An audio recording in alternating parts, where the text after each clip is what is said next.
The race to 5G is on, and the battle for talent is getting fierce. Welcome to 5G Talent Talk with Carrie Charles, a podcast dedicated to helping you face the future workforce head on. Navigate this challenging talent landscape with innovative strategies to attract, retain, and engage people in this new world of work. Only here on 5G Talent Talk with Carrie Charles, CEO of Broadstaff Talent Solutions.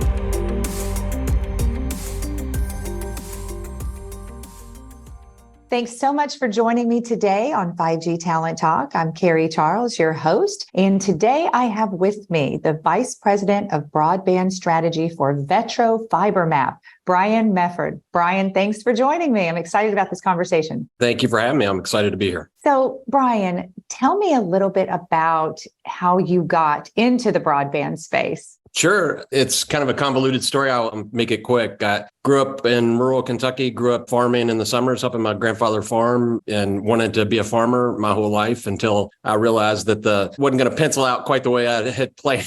So started looking other places in my family. My dad actually was a big influence on my career path. He worked at Bell South for most of his career, 30 some odd years. And back then it was the company where, he literally started as a switchboard operator, climbed poles at one point, did basically every possible job you could do in 30 years at that company, and ended up in a really interesting place where he was doing government affairs and public-private partnerships. And Bell South did a project with the University of Louisville that just kind of blew my mind as a preteen. And it was a partnership to help demonstrate how fiber optics could be used as an enabler for entrepreneurial growth. And so they had this accelerator that was ahead of its time 30 years ago at this point, and was obsessed with it. I'd go meet with the companies and learn about fiber and what this was all about, and learn the new language of HTML when it first came out, things like that. So it just really set my mind on thinking that's fascinating that literally telecom can be used for entrepreneurship that then supports the growth of communities. Kind of put that on the shelf, went to school out west, and my wife and I traveled and worked in different parts of the country. Got a call from my dad at one point early in my career, and he said, "Hey, there's a job I think you might be interested in back in Kentucky. It's with a group that's using technology to support economic development in rural communities." Well, that sounds interesting and familiar. So I did that, came back with a project that was called Connect Kentucky, and turned that into a really deep dive into a broadband and infrastructure kind of driven project where we were focused on how can technology become an enabler for communities that are struggling. And we ended up doing that successfully and basically did that work in 120 counties in Kentucky. Tennessee called, Ohio called, California called, and we knew we had a business to grow. So I started a company called Connected Nation, which continues to do great work to this day. And at Connected Nation is where I first worked with the founder of VETRO, Will Mitchell. And we basically said, we're a lot alike. We have a lot of interesting thoughts that we could bring together. And let's plan on doing that someday. And it just worked out. That happened.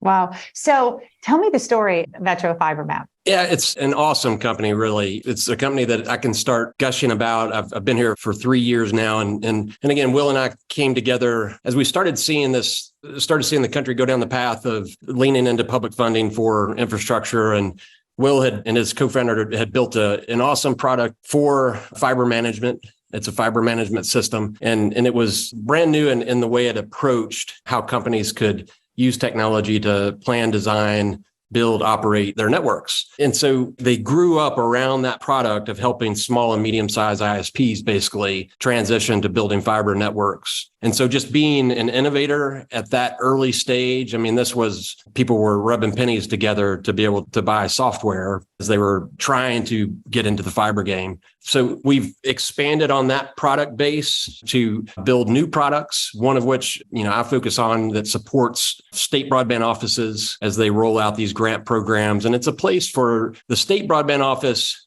and subgrantees, as they're called by NTIA, ISPs, communities that are applying for grants. It's a platform. It's a place for all of them to come and congregate around the same set of data and to see visually on the map proposals that are being put forward, grants that are being made, the status of projects, managing all of that in one place is the product that we built for the moment. So you are in the center of the action right now with what's going on in broadband.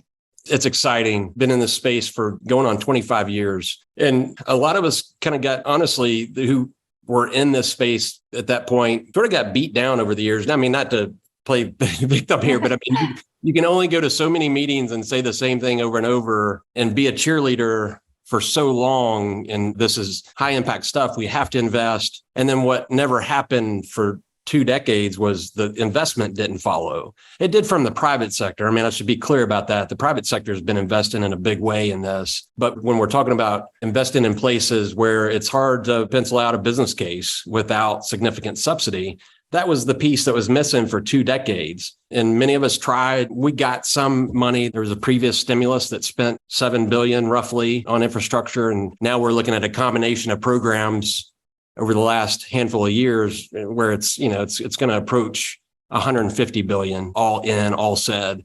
So it's just that realization, this is right, this is real. The impact is important and significant and sort of life-changing. We have to make it happen for every citizen. The fact that the investment has followed those words, that's the big difference.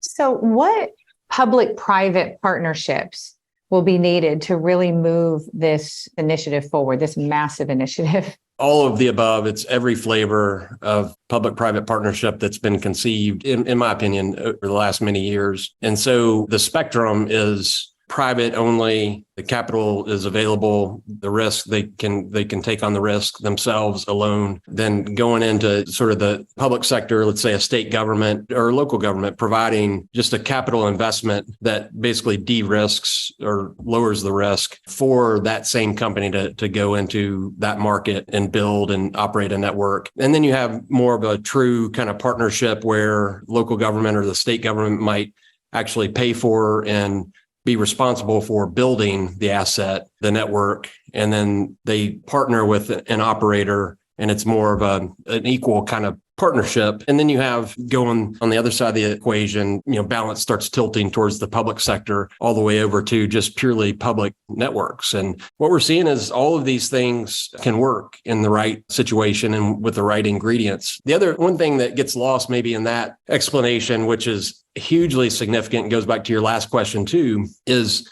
the role of electric and telephone co-ops in this space. That was a thing that people sort of begged and pleaded for co-ops to get involved in broadband for a couple of decades. And it just makes sense. Like at that point, again, before the level of subsidies we're talking about now, it was hard for them to put broadband on one page and electric on the other and say, yeah, that's just as good, that's going to make as much sense. It just didn't financially and risk-wise. And so now with some support there, you've got the happening with a lot of electric co-ops across the country. That may be the thing that we look back on as the biggest momentum maker or game changer, however you want to put it. I'm dialed in from my farm in Western Kentucky today, and I'm coming at you live on a gigabit connection. Of course, when I say that now, my connection will die in 2 minutes. But truly, it's our electric co-op that said, yeah, we can take this on. And it's our members who are out here struggling. And they made that decision back during the early stages of the shutdown. And now they've built out basically to our entire county, tens of thousands of people who didn't have service before. Wow. So you wanted to be a farmer when you were younger. So you are now, right? Yeah. I'm a fake farmer is what I am. We do just enough, let our kids get their hands dirty and learn how to take care of animals and those types of things, grow gardens. And it's lovely. We love it and can't imagine being anywhere else. That's how I grew up. So I agree with you 100%. So how will the grant funding change the behavior? Builders and operators, will they be required to do things differently? For sure. That's a great question. Starts with the answer that it depends, right? It depends on where the company is starting. But let's just take a company that was maybe a regional operator in the past and sort of incrementally building new network. And maybe they were building copper plant. So that's kind of maybe we'll use that scenario. Now, the federal government, multiple programs now, but particularly BEAD, which is sort of forward looking and what people are kind of modeling behavior around now. There's a clear preference for fiber. It's not the end all be all requirement, but I think the government's been clear that that's the preference. And now how that gets worked into FWA, fixed wireless and other solutions, I think is to be determined over these next 24 months. But anyway, they're building that plant incrementally for the last 20 years, all of a sudden they need to figure out, how do I build fiber? If not just to meet requirements, they just for the life cycle of their investment in business with subsidy available, it's going to make sense to a lot of companies to do that. Well, so there's that technology shift that's happening. And so you've got folks in the market who have been in the telecom business for years, but are learning a new element to the business. How do you plan fiber? How do you create scenario? How do you build scenarios, investment scenarios? What's your customer messaging? How do you build out? What's the talent that's available to make that happen? And then how do you service and support, maintain, operate that network over time? So that there's learning that's happening there. Now, at the same time, they're looking at those subsidies, that support mechanism, and realizing, like anything in life, it comes with strings. And so it's not just me out here as an operator investing my capital that I've raised, deciding what risk I want to take on. There's a lot of sort of stipulations, requirements, prescriptions in some cases. And so I have to account for that. An example is just reporting. Well, let's say first there's applying for grants. Getting the money is not an inexpensive endeavor. It takes teams to put these grant applications together to understand what the specific state requirements are. There may be local engagement requirements. It's fairly a sophisticated undertaking. And then I get the money. Now I'm going to invest in fiber and build out to every point that I've committed to. And then there comes reporting. So that's a whole new element. Again, is not insignificant, where in the past I could just operate sort of as I choose. And there's, of course, regulated environment. There's been some level of reporting required, of course, but this is a whole new level of reporting. So as an operator, as an ISP, if I win BEAD grant money, I'm going to have to report on the status of what I've committed to build at the address level. How far am I into the construction process? What have I built? What services am I offering on that network that I've expanded? Who's taking it? What are they taking? And I have to just continue that reporting cycle. I think really it's going to end up being about 10 years. And then VETRO's role in all of that is what? We have a product, that tandem product I mentioned, the tandem set of products I mentioned earlier. First and foremost, our core business is in supporting ISPs. And so we've built this, what we call radically simple fiber management software that allows, and what we mean by radically simple, I don't want to explain what radically simple means, but for us, what that means is anybody in an organization can use our software.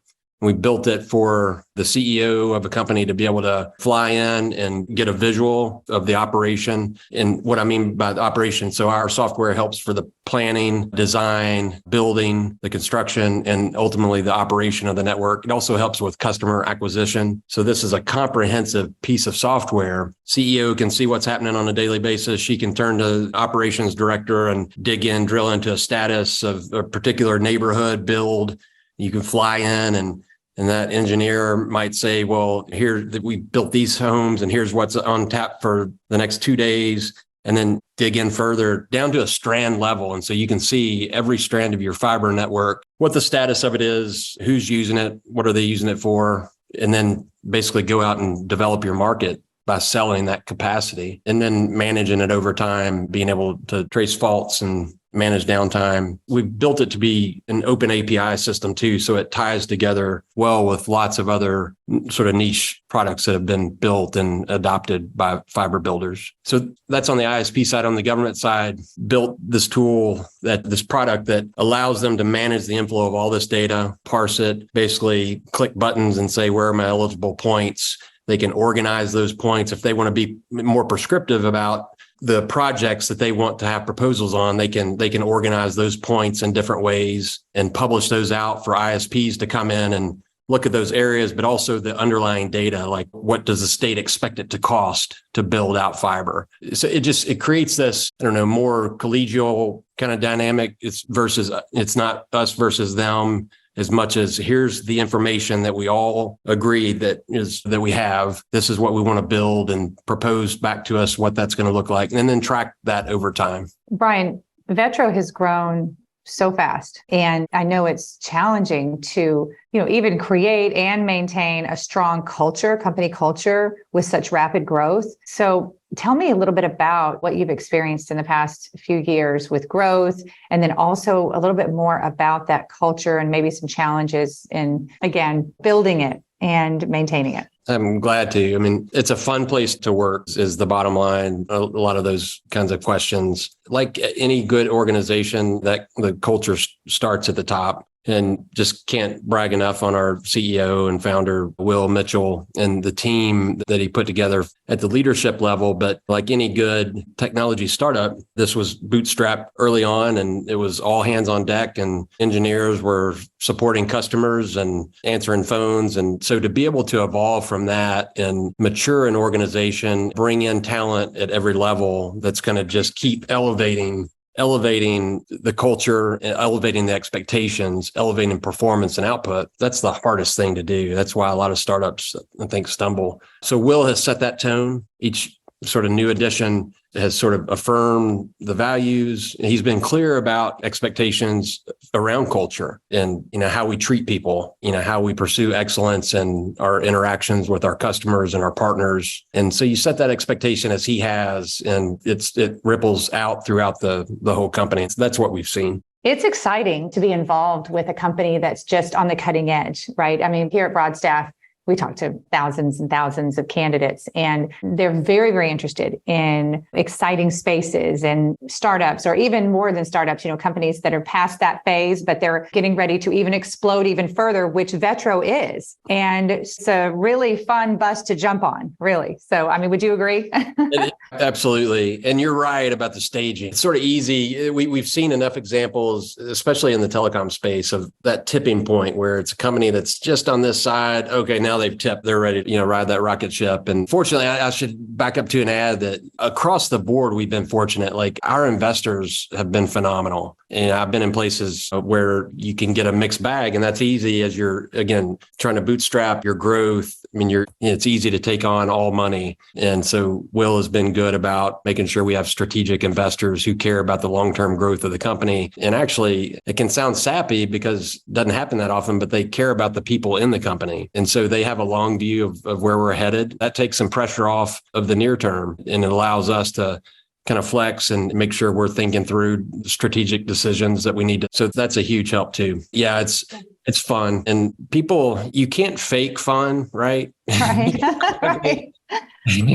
We're a company that enjoys spending time together, and we enjoy our time out in the market. We enjoy our time with customers. We enjoy solving problems and having fun along the way. And that tends to shine through for any company. We're seeing the benefit of that in our hiring and recruiting, where it's fantastic to get an inbound from somebody that you regard as a rock star in the industry. And they say, yeah, I may be making a move. What might be open at VETRO for me? And then are happy to have that conversation every day of the week. That feels good, doesn't it? So have you seen the workforce change, would you say, over the last 12 months? I mean, are you having challenges finding talent, or what specific challenges are you having, or any strategies, let's say, that are working for you, Brian, and the team, besides being just the coolest company on earth right now? I'm sorry. I told you. I love it. I can gush. No, it's fun. You're right in the middle of what, I mean, that's a great company. And I love the fact that you have purpose, and I hear a lot of that in your voice, right? That purpose and in your heart is in it. And everyone at VETRO feels that way. So I just think it's awesome. Thank you. I think it's true. And again, something else you can't fake. I mean, you can't fake purpose. And always, third time, I think I'm going to brag on my boss, but again, being selective about what we take on so that we can maintain that sense of purpose. Like, I mean, we'll sort of pivot away from something that could be lucrative immediate term because we know it's not going to be a fit for us long term. It's going to take our eye off the balls that matter the most. And so that helps a lot with maintain that sense of purpose company wide. Talent wise, workforce wise, yeah, just like everybody, we're seeing this sort of extreme tightening of the labor market and talent pool. And unfortunately, it's just natural. I mean, hiring is a zero-sum game, right? So as an environment where this unprecedented level of capital being invested, and it is unprecedented. I mean, the rough back of the envelope math, in the past, private sector would spend 10 to 14 billion a year roughly on consumer broadband networks. And I think that's continuing. So they're continuing to invest. But then all of a sudden you have 42 billion just in one program alone flying into the market. So it's with that amount of capital, it creates this rush on talent, of course. And with it being zero sum,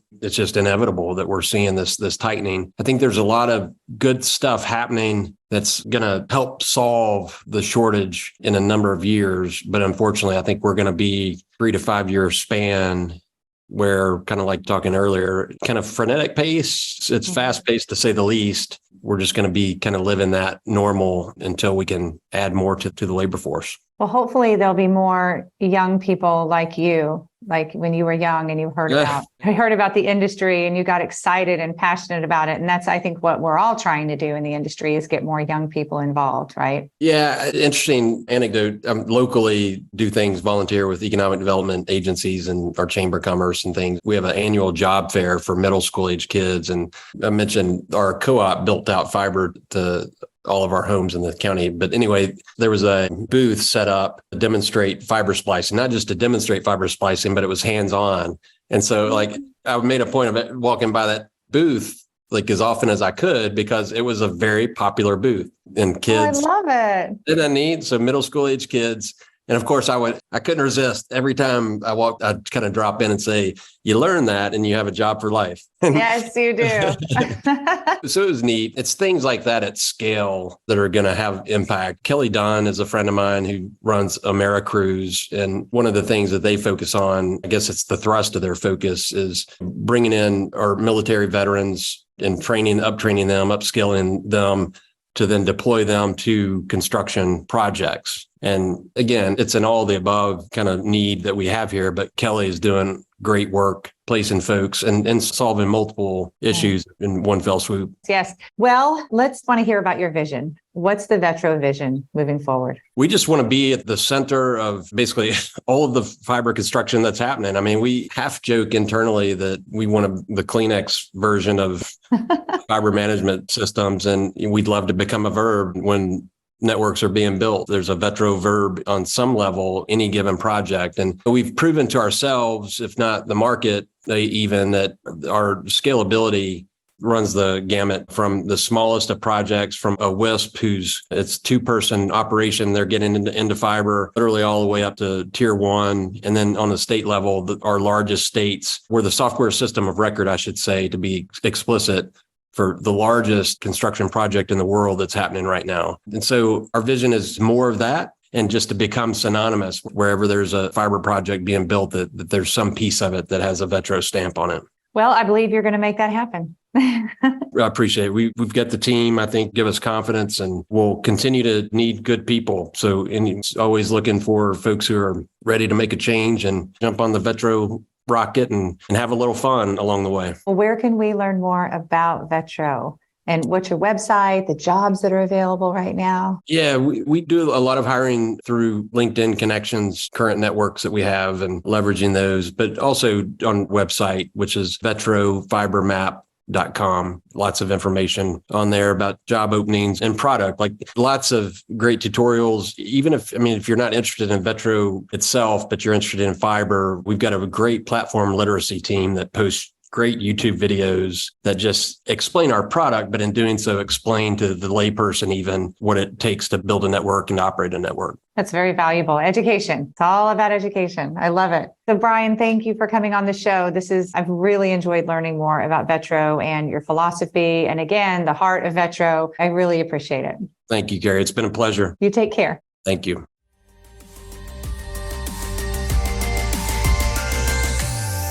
Thank you for listening to another informative episode of 5G Talent Talk, brought to you by RCR Wireless News, Telecom Careers, and Broadstaff Talent Solutions.